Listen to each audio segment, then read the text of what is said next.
ஒரு மிஷினரி நிறுவனமானது மிஷினரி ஒருவரை ஒரு குறிப்பிட்ட பட்டணத்திற்கு ஊழியம் செய்யும்படி அனுப்புனாங்க. அவரும் உற்சாகமாக சென்ற அந்த பட்டணத்தை சுற்றிலாம் பார்த்தாரு. ஓரிரு நாட்களில் ஊழியத்தையும் ஆரம்பித்தார்.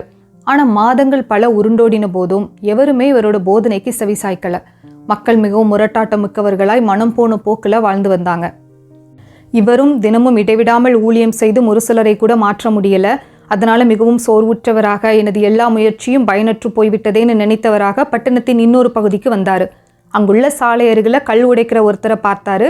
அவர் பெரிய பெரிய கற்களை சம்மட்டியால் உடைத்து கொண்டு இருந்தார். ஊழியர் அவர்கிட்ட சென்று, ஐயா, உங்களால் எப்படி இவ்வளோ பெரிய கடினமான பாறைகளை உடைக்க முடிகிறதுன்னு கேட்டார். அதற்கு அந்த கல் உடைக்கிறவர், ஐயா, கடினமான பாறைகளை உடைக்கும் பொழுது முழங்காலில் நின்று உடைக்கணும். முழங்காலில் நிற்கும்போது நமது வல்லமை அதிகரிக்கும். எப்படிப்பட்ட கடினமான பாறையையும் உடைத்து விடலான்னு சொன்னார். அவர் மூலமாக தேவன் தன்னோடு பேசுகிறத அந்த ஊழியர் ஒரு நொடி பொழுதில் புரிந்து கொண்டார்.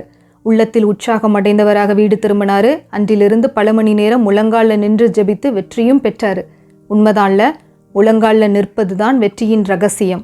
வேதத்தில் தீர்க்கதரிசி தானியேல், எலியா, அப்போஸ்தலராகிய பவுல், எஸ்தர் இவங்க எல்லாருமே ஜெபித்து தான் வெற்றி பெற்றாங்க. இன்றைக்கு உங்களோட வாழ்க்கையிலையும் காணப்படுகிற தடைகள் உங்களால் உடைக்கவே முடியாத அளவுக்கு உங்களோட வாழ்க்கை பயணத்தை கடினமாக்குதா?